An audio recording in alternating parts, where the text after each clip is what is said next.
شنوندگان و بینندگان گرامی، درود فراوان بر شما. من داریوش شیروانی هستم و با یاری دوست نازنینم آبتین آینه افتخار دارم در برنامه بزرگداشت کوروش بزرگ نگاهی از دیدگاه اجتماعی و فلسفی به این چهره بزرگ تاریخ ایران بیاندازم. من تاریخ نگار نیستم بلکه فیلمساز و موسیقیدانم، اما از زاویه فرهنگ و خرد ایرانی میخواهم با شما سخن بگویم. برای من همیشه این پرسش وجود داشته که انگیزه کوروش برای پایگذاری ایران چه بوده و بر اساس کدام بینش و هدف کوروش به کشورگشایی اقدام کرد. برای همین کوروش باعثی در بستر تاریخ ایران بهش نگاه کنیم و تاریخ ایران هم که متاسفانه بارها زیر تاثیر هجوم‌های بیگانه و همچنین بی‌توجهی داخلی آسیب دیده. اسکندر مقدونی تخت جمشید رو سوزوند و بسیاری از آثار هخامنشی را نابود کرد. در حمله اعراب مسلمان بسیاری از کتاب‌های پهلوی و آثار زرتشتی از بین رفتند. در حمله مغول کتابخانه‌ها و مراکز علمی ویران شدند و در طول قرن‌ها البته آتش‌سوزی‌های مختلف و بی‌توجهی خود ما نیز بخش بزرگی از میراث فرهنگمان را از میان برده. اما چیزی که هرگز نابود نشد خرد ایرانی بود، همان نیرویی که در اندیشه زرتشت، در گفتار کوروش و در منش ایرانی ریشه داره. باعث درباره اهورامزدا و خرد ایرانی نیز کمی بگوییم. در بینش زرتشت هستی بر دو نیروی بنیادی استوار شده. اهورامزدا سرچشمه نیکی، نور، راستی و خرد و انگریمینو یا اهریمن که نماد تاریکی، دروغ و ویرانگریه. نبرد میان نیکی و بدی در جهان بازتاب همین دو نیروست. واژه اهورامزدا یعنی سرور دانا، خداوند خرد. در این جهان بینی خدا نه قدرت کور و خشمگین بلکه جوهر دانایی و آگاهی است. در اوستا آمده که بدون خرد ایمان ارزشی نداره. انسان با خرد است که نیکی رو از بدی باز میشناسه و در کنار نور میسته. به همین دلیل انسان در اندیشه ایرانی بنده مطیع نیست بلکه همپیمان خرد الهی است. او با اندیشه، گفتار و کردار نیک در آفرینش و آبادانی جهان شریکه. در فلسفه خسروانی خرد فقط نیروی ذهنی نیست بلکه نظمی است که در کل هستی در جریانه، همان که یونانیان بعدها لوگوس نامیدند یا لاجیک.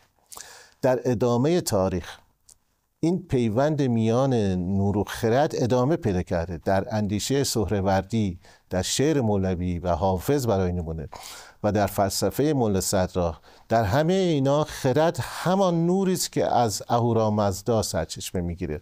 اگه بخوایم جمع بندی کنیم این بخشو، اهورامزدا یعنی خدای خرد، خرد یعنی جوهر نیکی و راستی و انسان بازتاب خرد الهی است.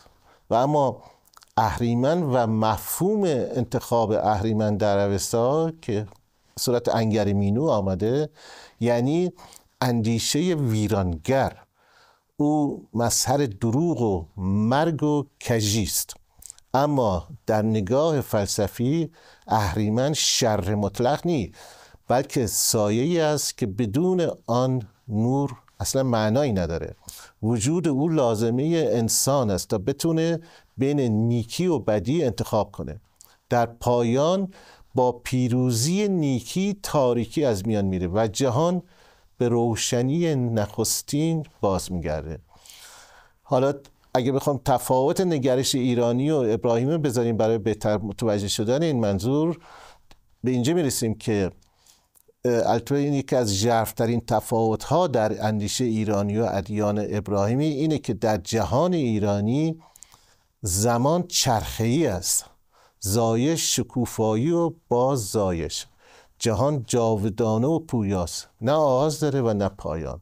اما در ادیان ابراهیمی زمان خطی است، آفرینش یه آغاز داره و یه پایان و روز داوری و رستگار نهایی یا همون روز قیامت.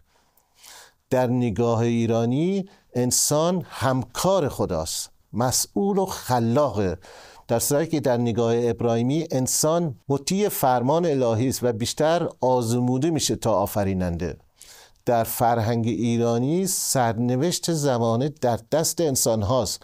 مفهوم فرایزدی نشون میده که قدرت نیکی از درون انسان و جامعه برمیخیزه، نه از تقدیری از پیش نوشته شده. در نتیجه اندیشه ایرانی جهان پذیر و انسان محور است، در صورتی که اندیشه ابراهیمی بیشتر جهان گریز و خدا محور است. اما بایستی هم بگیم که هر دو در نهایت آرزوی پیروزی نیکی بر بدی را دارند، منتها با دو روش کاملا مختلف. کوروش و خرد ایرانی اما در عمل چی کار کرده؟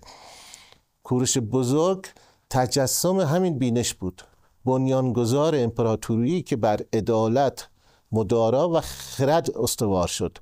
او در جهانی زندگی میکرد که خشونت، اسارت و تبعیض عادی بود، اما راه دیگر برگزید.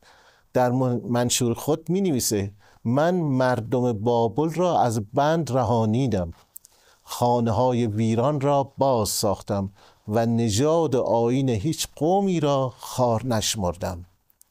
کوروش قانون و آزادی را جایگزین انتقام و بدرگی کرد. او نخستین فرمان روایی بود که به تنوع دینی احترام گذاشت و از بردباری مذهبی سخن گفت. جا در اینجا راجع به جایگاه زنان در زمان کوروش هم کمی صحبت کنیم. در دوران کوروش و هخامنشیان زنان از جایگاه اجتماعی و اقتصادی برخوردار بودند. در لوح‌های تخت‌جمشید می‌خونیم که زنان کار می‌کردند، دستمزد می‌گرفتند، مرخصی زایمان داشتند و سهمیه غذایی برای فرزندانشون دریافت می‌کردند. برخی از آنان مدیر گروه‌های کاری بودند و بر مردان نیز نظارت داشتند. زنان می‌تونستند حتی مالک زمین و دارایی باشند و قرارداد اقتصادی ببندند. در مقایسه با تمدن‌های همزمان، ایران در زمینه حقوق زنان پیشرو بود. در یونان باستان زنان هیچ حق اجتماعی نداشتند. در بابل زنان فقط در چارچوب خانواده محدود بودند، اما در ایران زنان در اقتصاد، سیاست و اجتماع نقش مهمی داشتند. فلسفه آموزش و تمدن ایرانی رو میشه اینطوری گفت. از زبان افلاطون در رساله قوانین خود میگه که ایرانیان از کودکی به فرزندان خود میآموزند راستگو باشند، آزادگی را پاس دارند و از بند هوس رها میمانند.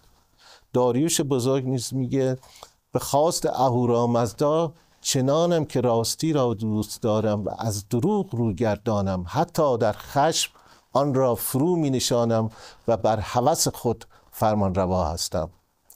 در مقابل اما فرهنگ یونان باستان به ویژه اون بخش اسپارت بر خشونت و انضباط سخت استوار بوده. در آنجا کودک از 7 سالگی از مادر جدا می شد و با دزدی و خونریزی مرد می شد. افلاطون میگه هر کس دشمن دیگری است در یونان، اما در فرهنگ ایرانی انسان نه دشمن بلکه یار و همکار جهان است. میرسیم به سخن پایانی. کوروش نماد خرد ایرانی است. انسانی که به جای فرمان از ترس با آگاهی فرمان میده. اهورامزدا در این فرهنگ خدای خرد است و انسان همکار و بازتاب آن خرد اهورامزدایی. درسی که از کوروش و اندیشه ایرانی میتونیم بگیریم اینه که جهان را باید با راستی و مهر آگاهی ساخت، نه با جنگ و سلطه. کوروش برای ما فقط یک پادشاه نیست، بلکه یادآور روح ایرانی است، روحی که در تاریکی ها چراغ خود را روشن نگه داشته است.